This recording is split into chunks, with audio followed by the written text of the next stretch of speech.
The light inside, room 2141, had a way of flattening shadows, muting color, and turning every object into evidence.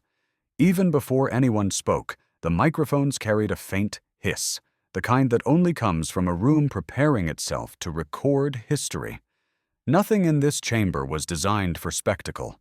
Every wall, every desk, every nameplate existed for one purpose: documentation. By 2:47 p.m., the press seats were already full. Lenses adjusted, tripods locked. Reporters stopped refreshing their feeds because the moment was finally here. The public hadn't been told much, only that a set of documents labeled Fortress Directive had surfaced inside the Department of Homeland Security. 11 pages, unsigned drafts, isolated metadata fragments, and one signature: Alejandro Mayorkas, Deputy Secretary of Homeland Security. Not the Secretary, not the Chief of Staff, the Deputy. And that, more than anything, made Congress suspicious. As staffers shuffled in and placed folders on the committee table, observers quickly realized that the folders were thicker than usual. Hundreds of pages of logs, emails, calendar records, and drafts. They were labeled simply Exhibit A, Reassignment Log, 7B, Exhibit B, Email Series, December 8th to 11th, 2025. Exhibit Annex C, Unverified Copy. Exhibit D, Signatory Comparison Matrix. Nothing about these labels was theatrical. Everything about them was damning. The public knew only one rumor: that 243 DHS personnel were quietly reassigned within a 3-month window. No public explanation, no operational justification, no emergency events motivating the move, just an abrupt reshuffling. And then silence. Congress wanted to know why. The room fell silent as Kathy McMorris Rodgers, the committee chair, leaned toward her microphone. Her posture was familiar, controlled, focused, the posture of someone who understood that hearings are battles and every word is a weapon. Without raising her voice, she delivered the line that would replay across the evening news. This committee intends to determine whether the Fortress Directive represents a procedural anomaly or a deliberate internal disruption of federal investigations. There it was. The accusation shaped as a question, the question shaped as a warning. Sitting across from her, hands clasped, jaw locked, was Alejandro Mayorkas.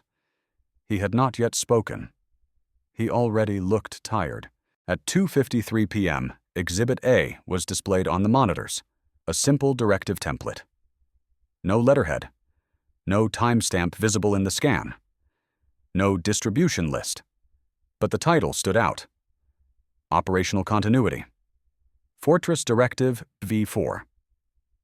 Version 4. Meaning there had been versions 1 through 3, none of which Congress had been shown. Below the title sat a single block of text centered on the page. Effective immediately, the following units are to undergo necessary personnel redistribution to ensure continuity and reduce exposure risks associated with pending inquiries. No details, no definitions, just a bureaucrat's attempt to make something heavy sound light. Then came the list. Unit codes, assignment codes, relocation instructions, all pointing toward departments involved in cyber intrusion analysis, illicit finance tracing, external influence, monitoring internal misconduct, review contractor audit oversight, the very departments least suited for disruption. Exhibit D appeared on the screen next. 4 verified signatures of Alejandro Mayorkas, each from different dates: August 2025, October 2025, January 2026, and March 2026. Below them, the signature on the Fortress Directive. The differences were subtle: a slightly sharper slant, a marginally different flourish compression artifacts in the scan. Nothing conclusive. Nothing the naked eye could convict. But signatures are like fingerprints. Even small deviations speak loudly when context amplifies them. A murmur moved through the room. At 3:05 p.m., the committee displayed Exhibit B, An email dated December 9th, 2025, stamped at 11:14 p.m. from internalopr@dhs.gov to a.mayorks@hq.dhs.gov. Subject: Directive 11 finalization. No body text, just an attachment icon, but the system metadata, uneditable, unpolished, said the attachment was opened at 7:42 a.m. the next morning. And yet, the directive appeared signed at 7:18 a.m., 24 minutes before the attachment was opened. For the first time, Mayorks shifted slightly in his seat. Not much, but enough. Exhibit A-2 was then presented, a spreadsheet of 243 personnel reassignments, each tagged with the same opaque justification code, S4-hold. To the untrained eye, this code meant nothing. To DHS insiders, it meant one thing: freeze pending review. Not pause. Not transfer.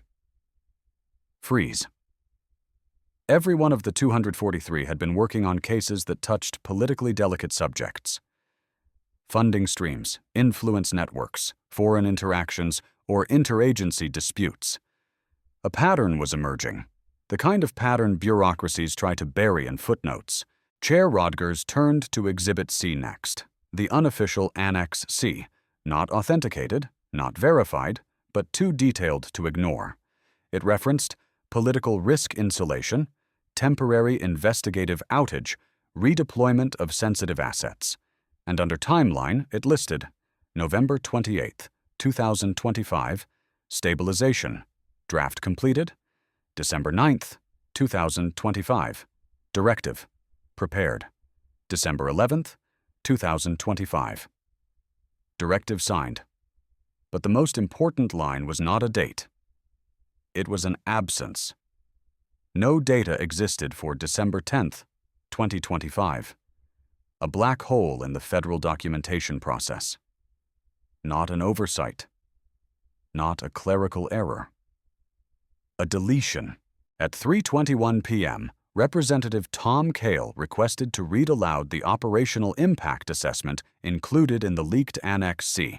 Case progression down 57%, audit compliance down 63%, threat assessment down 42%, internal oversight capability down 71%.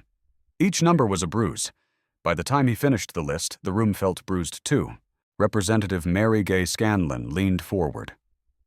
Calm, controlled, precise. She highlighted a specific phrase from the annex. Do not restore full operational capacity until Q3 2026 unless authorized by Office X. No one knew what Office X was. No such office existed in DHS structure. Scanlon asked, "Who is Office X?" Mayorks exhaled through his nose, but said nothing. The silence was louder than any answer. Representative Dan Crenshaw, never one to soften impact, pointed out the most dangerous implication. 243 personnel were removed from investigations the moment those investigations approached politically inconvenient territory. That's not continuity. That's interference. The room stayed quiet. Even cameras seemed to hum more softly. At 3:38 p.m., a committee staffer delivered a sealed envelope to the chair. Inside was Annex C supplement, a document Congress had not previously been shown. Legible only in fragments, the supplement referenced non-disclosure reinforcement cycles, authorized suppression intervals, sensitive asset sequester, Tier 2 obstruction bypass, external narratives to be neutralized. The final line read, "This directive will prevent premature findings from destabilizing the broader agenda." Broader agenda. The words tasted poisonous in the quiet room. At 3:45 p.m., after nearly an hour of silence and scrutiny, Alejandro Mayorkas finally spoke. His voice was low, measured, but fatigued in a way that suggested he had been rehearsing this moment for months. He insisted the directive was procedural, necessary, misunderstood, protective. But he never directly answered why the reassignments targeted specific investigations. He never addressed the missing calendar day. He never identified Office X, and he never clarified whether he personally drafted the directive. His statement was technically words, but substantively smoke. Chair Rodgers read a closing line. "This committee will not adjourn this matter." Crenshaw called for subpoenas. Scanlon called for forensic imaging. Cale asked for calendar backups. Cummings demanded internal memos. None of them believed the day had brought clarity, but all of them knew it had revealed something far more valuable: inconsistency. And inconsistency is the seed of every scandal. As the camera pulled back, the narrator kept a steady, neutral tone. He summed it up simply. Today's hearing left far more questions than answers.